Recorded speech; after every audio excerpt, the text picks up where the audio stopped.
درود شنوندگان گرامی، گفتارمان را از سلسله خوانش ادبی آغاز می‌نماییم.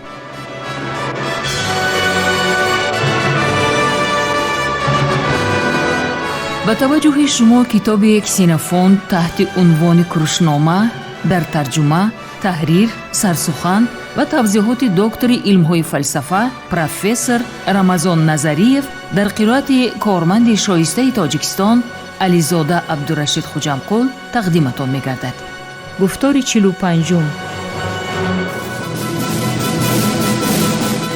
سلسله مذکور با هدایت و دستگیری اساسگزار صلح و وحدت ملی پیشوای ملت پرزیدنت جمهوری تاجیکستان محترم امامعلی رحمان به چاپ رسید.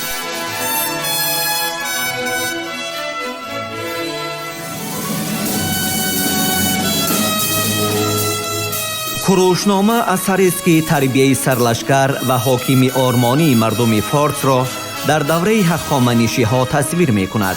آن همچون رمانی تاریخی، ترجمه حالی و دستورنامه اداره کنی و راهبری تعبیر می شود. در آن در برابر هنرهای جنگی و لشکرکشی و صنعت جنگ و محاربه ها، همچنین دستورهای سیاسی و اخلاقی در آمیزش با قصه های مردمی، ترجمه حالی و تخیلات بدیعی تصویر می یابد که اکثر آنها در دایره طبقه برگزیده افینه صورت گرفته است. همچنین کروشنامه درباره خصلت و سیرت کوروش بزرگ معلومات می دهد.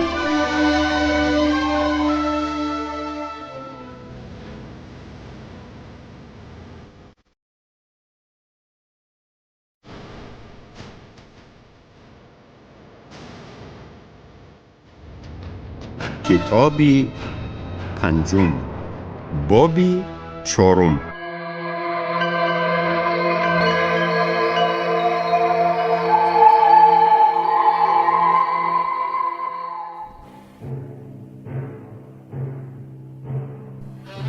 جنگاورانی همپیمان. حادثه‌ای که رخ داد کاملاً به طبیعت انسان خاص است، زیرا به اندیشه من تعجب آور نیست که آدمان در برابر انسان بودنشان حتماً به خطاگی ها راه می دهند. ولی از بدبختی که عنقریب رخ داد باید درس عبرتی خوب گرفت. هیچگاه از تمام لشکر جزء آن را که از قوه های حربی دشمنان ضعیفتر است نباید جدا کرد. با این مطلب من اصلا گفتنی نیستم که بعضاً با گروه خردتر جنگاوران از گروهی که پیشوای کدوسی ها با آنها رفته بود فعالیت کردن ممکن نباشد. اگر حرکت کرده شخصی را آگاه کنی که تو را دستگیری کرده می تواند، آنگاه جدا شدی کاملا قابل قبول است.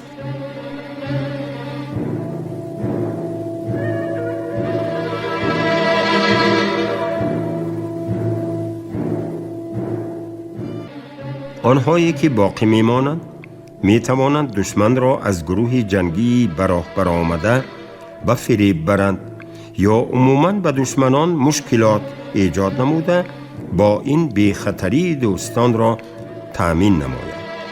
در این صورت گروه جنگی جدا شده رابطه را با قوه‌های اساسی نگاه داشته از پشتیبانی تماماً محروم نخواهد گشت.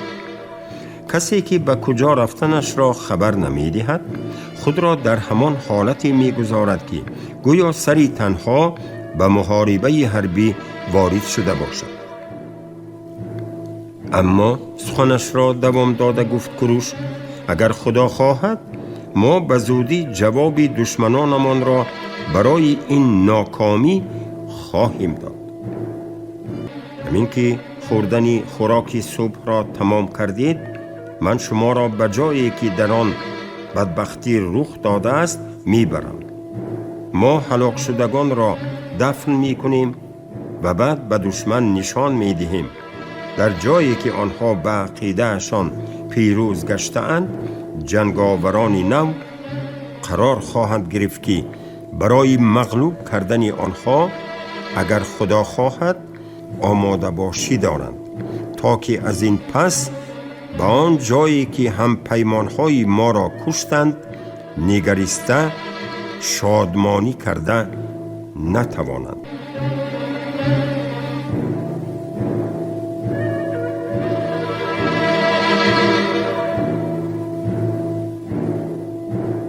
اگر به استقبال ما نبراید، دهه‌هایشان را سوزانده کشورشان را تخریب می سازیم تا که از بدبختی‌های به سر ما رسانیده شده طبل شادی نزنند، بلکه با دیدن بدبختی‌های خودشان عذابی سخت کشند. اینک گفت در خاتمه کوروش بگذار همه دیگران برای خوردن خوراک صبح روند و شما کدوسیان اول رفته سرورتان را انتخاب کنید، زیرا که از روی قانون شما لازم است که وی من بعد با کمک خدایان و هم با یاری ما اگر به آن نیاز داشته باشید در حق شما غمخواری کند. چون انتخاب را به انجام رساندید، شخص انتخاب کرده اتان را به نزد من فرستانید. کدوسی ها محض همین طور عمل نمودند. چون وقتی به کار رفتن فرا رسید، کوروش به فرماندهی که کدوسی ها انتخاب کرده بودند جای او را در صف نشان داده فرمان داد که گروه جنگی خود را در پهلوی او کوروش راهنمایی کند، تا که چنانه که گفت ما حد الامکان آدمانی تو را روح بلند می کنیم. با همین ترتیب و نظام آنها به پیش حرکت نموده به آنجا رسیدند و به دفن کدوسیان هلاک شده مشغول شده به تخریب ساختن مملکت دشمن نیز آغاز نمودند. همه این کارها را انجام دادند. به ملک گدت برگشتند و با خود از مملکت دشمن ذخیره های ضروری را نیز آوردند.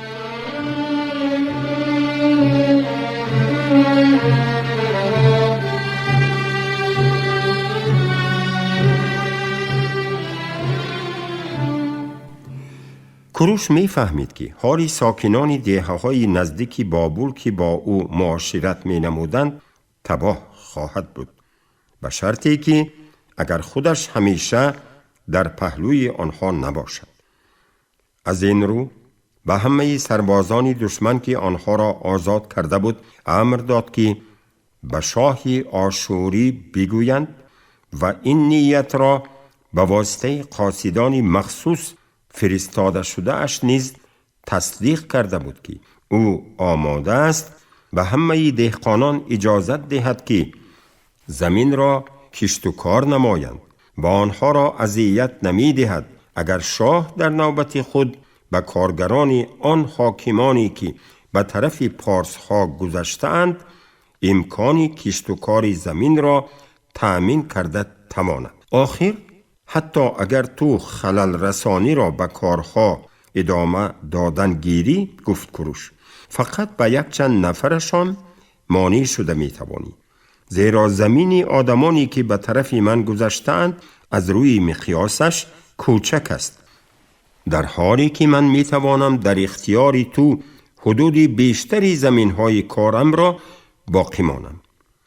سپس هنگام جمع آوری حاصل اگر جنگ دوام یابد، کسی که پیروز می گردد البته فایده می بیند. اگر صلح و آسایش باشد بردی کار بیشبه به جانب تو خواهد بود. اما اگر کسی از جانبداران من بر ضد تو و یا کسی از فرمان بردارانت بر ضد من سلاح بردارد، هر کدام ما تا جایی که قوت در اختیار داریم حمله تان را گردانده می توانیم.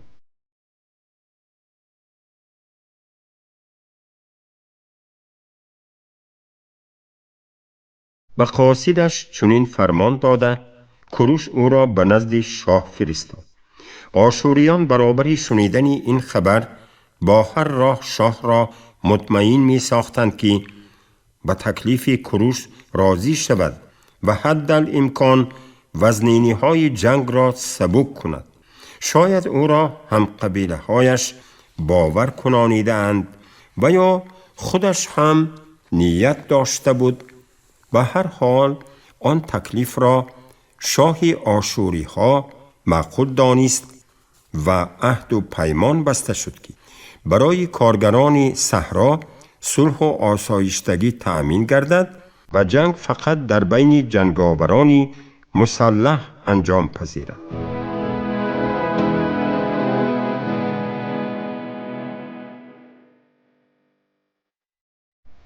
کوروش چنین شرطنامه را به نفع دهقانان بسته بود.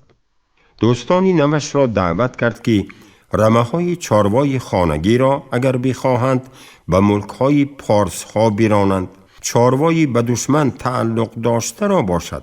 کوروش اجازت داد که از کجایی که نباشد حی کرده به اینجا آورند تا که محاربه های حربی به هم پیمان ها شادی و خرسندی بیشتر بخشد.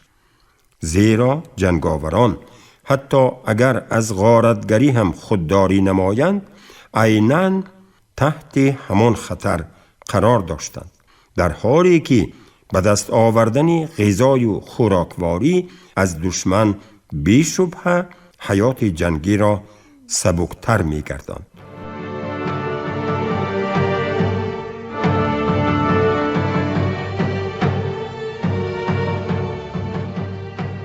کوروش الکی برای سفر آمادگی می گرفت که به نزدش گدت با تحفه های سیرشماری گوناگون که به صاحب ثروتی کلان موافق بود رسیده آمد. واقعاً او از پای زیادی را رانده آورد که آنها را از دست چندی از سوارانش که برای سوی قصد رخ داده با آنها دیگر باور نمی کرد گرفته بود. به کوروش نزدیک شده گفت: ای کوروش، من امروز به تو این هدیه ها را تقدیم می کنم و تو آنها را به اختیار خودت به دیگران تقسیم کرده می توانی. اما بدان که تمام ثروت و اموال باقی مانده من هم از آن توست، چون که من پسری مادرزاد ندارم و نخواهم داشت که ثروتم را به او میراث گذارم. با مرگ من تمام اولادمان و نام ما ناگزیر از بین می رود.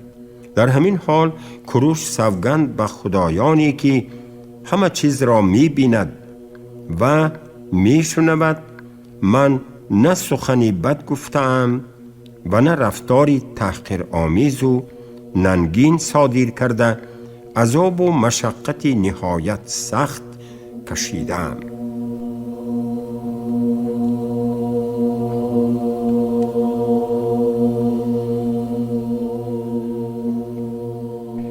با این سخنانش از چشمانش اشک ریخته از تقدیرش ناله کرد و دیگر سخنی گفتن نتوانست.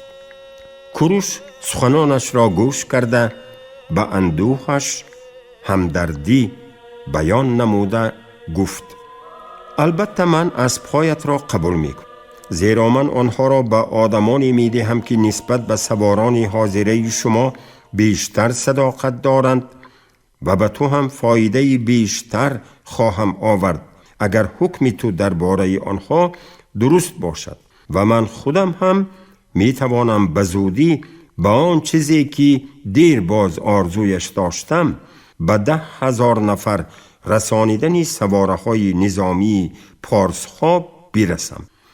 اما همه توفه های باقی مانده را بازگشت بگیر و آنها را تا آن دمی حفظ نما که من به قدری کافی ثروتمند باقی میمانم و منتداریم را مانند تو اظهار نمایم. زیرا که اگر در آخر عمرت به من با سخاوتی بیشتر هدیه ها تقدیم میکنی نسبت به آن که از دست من آنها را میگیری، قسم به نام خدایان نمیدانم که آیا من در خجالت نمانده میتوانم یا نه. گدت به این سخنان جواب داد: به این بیانات تو من باوری دارم، زیرا میبینم که خصلت تو چگونه است. اما اندیشه کن که آیا من همه این گنج ها را نگاه داشته میتوانم؟ چون که تا دمی که ما با شاه آشوری دوست بودیم ملک های پدرم را به طور حقانی عالی جناب حساب کردن ممکن بود.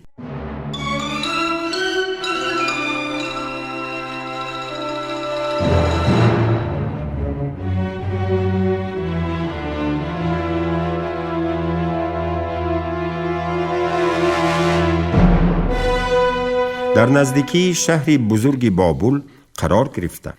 آنها به ما امکانیت می دادند که از نعمت‌هایی که شهری کلان عطا می کند برخوردار باشیم و در اینجا پناه یافته از تمام دشواری‌های آن با آسانی خلاص خوریم. اما اکنون که ما با هم دشمنیم، باید به همه روشن باشد که اگر یک لحظه از آنها دور رویم، هم خودمان و هم تمام مال و ملکمان در زیر خوف شدید قرار می گیرند. به اندیشه من ما مجبوریم که در همسایگی با دشمنان و مشاهده آن که آنها از ما پرقوت‌ترند حیات پرمشقت و پرعذاب را از سر گذرانیم. البته کسی می تواند به من اعتراض کند: پس چرا پیش از آن که از شاه دوری جویی در این باره قبلا فکر نکردی؟ چون که کروش، میگویم من، برای غم و اذیت‌هایم نه برای امنیت کوشش کردم، بلکه پیوسته تنها یک نقشه را میکشیدم: چطور به این دشمنی خداها و آدمان که همیشه در کینه و عداوت میسوزد جواب دهم، ولی حتی نه برای آن که به کسی که او را اذیت داده است، بلکه نسبت به هر چیزی که او در آن هر کس را از خودش بهتر می‌داند. بنابراین من باوری دارم که خودی وی رذیل بوده، همیشه از بین آدمان هم پیمان‌های نسبت به خودش هم زیشتر را پیدا می‌کند. اگر حتی در بین آنها شخصی نسبتاً شایسته نیز حاضر باشد، باعثی تشویشت نباشد کروش. برای تو هیچگاه ضرورت به میان نمی آید که با رقیب ارزنده مبارزه بری، زیرا خودی شاه این مبارزه را با همه گونه راه‌ها تنظیم می کند تا دمی که از کسی که از او برتری دارد خلاص نشود. اما به غم و اندوه دوچار آوردن من این را به فکرم او با یاری آن رذیلان به پررگی اجرا کرده می تواند. سخنان گدت را شنیده کروش تصمیم گرفت که وی درباره چیزهای سخن می راند که بی‌شبهه سزاوار توجه است.